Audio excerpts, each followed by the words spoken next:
Hi there Commanders, and welcome back to this third video in this series of starting out with Elite Dangerous.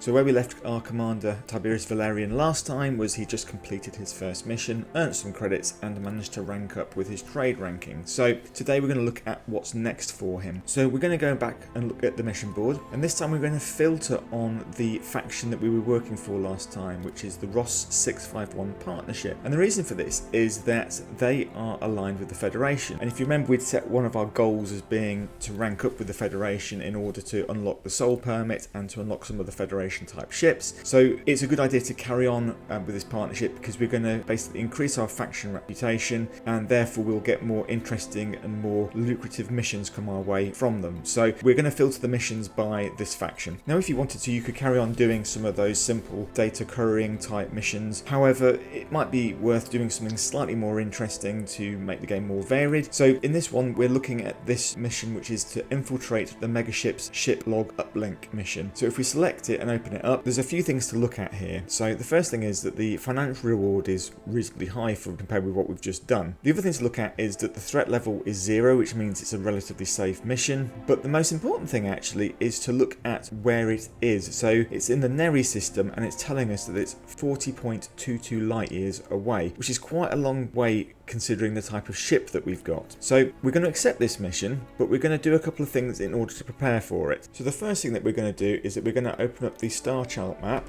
and have a look at where it is in relation to us.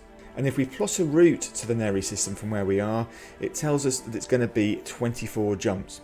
Now to complete the mission we would have to jump all the way back again to the source system, which is here, to collect the mission reward, which means we'd be doing a total of 48 jumps.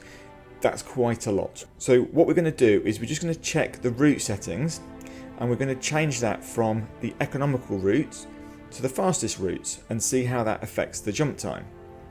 And we go from 24 jumps to 15 jumps, which means a total round trip of 30 jumps, which is still quite a lot. So what we're going to do now is we're going to upgrade our ship's FSD drive in order to see if we can bring that number of jumps down. So we go to the ship outfitting menu, and we select the core internal modules, and we select the frameshift drive. And you can see here that currently we have a frameshift drive that is rated as 2E. Drives that we've got available to us go all the way up to a 2B. So we're going to upgrade the frameshift drive to a 2B, and we're going to see if this is going to massively affect our jump range. Now, I'm not going to talk about outfitting in great detail here on this video. We'll do that at a later date. But for now, essentially, the best way to understand it is that a B module is a higher rating than an E module. It's therefore going to be an upgrade in terms of the jump range. Slight side note here, you'll need a fuel scoop for this mission, so if you haven't already bought one, you'll need to go to the optional internal menu on the outfitting menu and select a fuel scoop. It's relatively cheap and worth having for the ship. So we go back to the star map and we have a look now. If we replot that route, and we can see that we go from 15 jumps down to 5 jumps. So that's a total round trip of 10 jumps, which is far more achievable and far quicker to achieve. So it's well worth doing that upgrade of the FSD drive.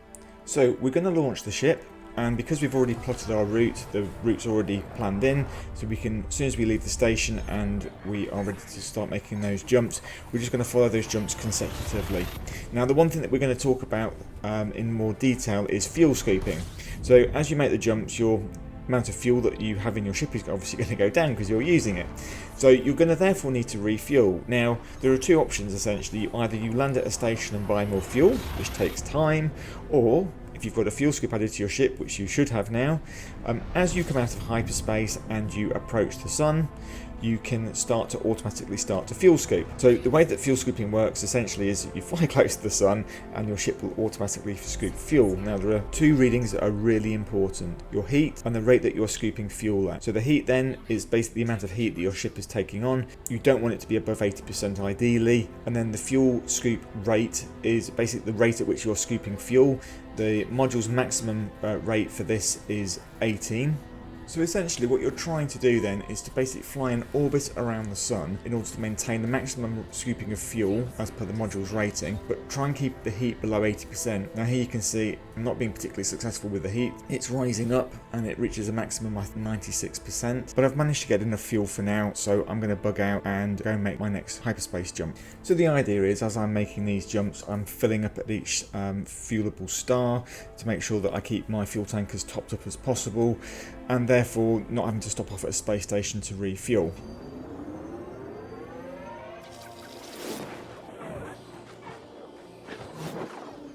You can also see that as I'm going along, I'm also using the Discovery Scanner for each system, and again this is just to give myself some additional navigation data that I can potentially sell at Universal Cartographics at a later date.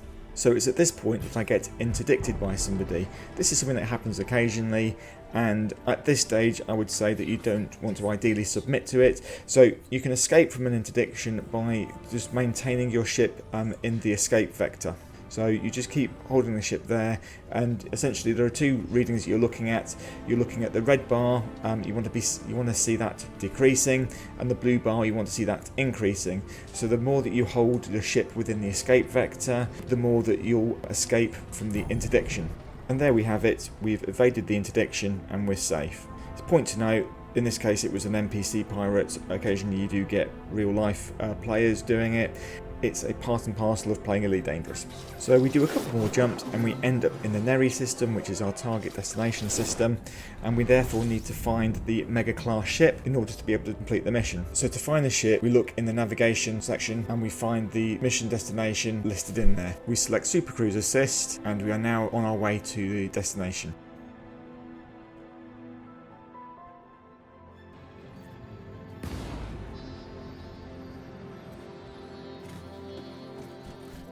So to complete this mission, it's relatively straightforward. We scan the ship first of all with the data link scanner.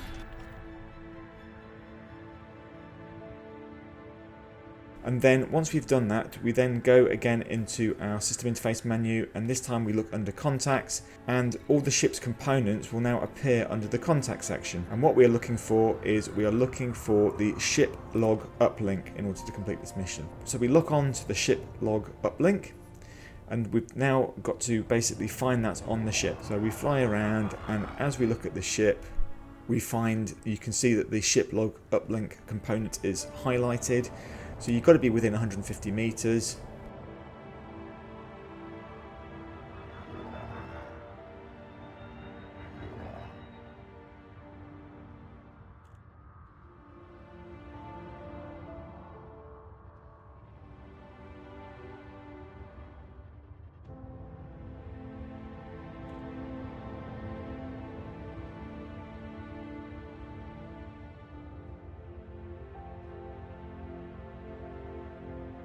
And once we're in within 150 meters, we can then scan it again with the data link scanner, and that's it. That mission is now complete. So we've now got to return back to the source system in order to collect the reward. So that's basically 5 jumps back, so we'll do those nice and quickly. They're fairly uneventful. Again, we're scooping as we go along just to keep the fuel tank as full as possible.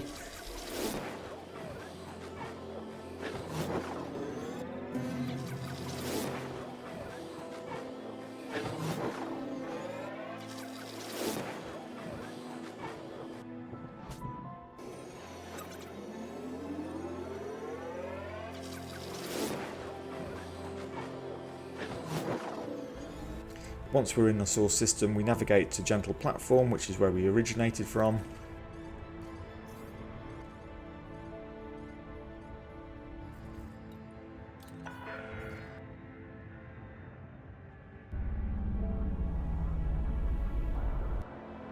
We have a fairly uneventful landing.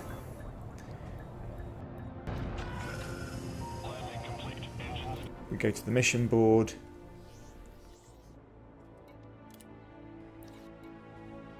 We complete the mission, we select the financial reward because it makes our bank balance fairly healthy.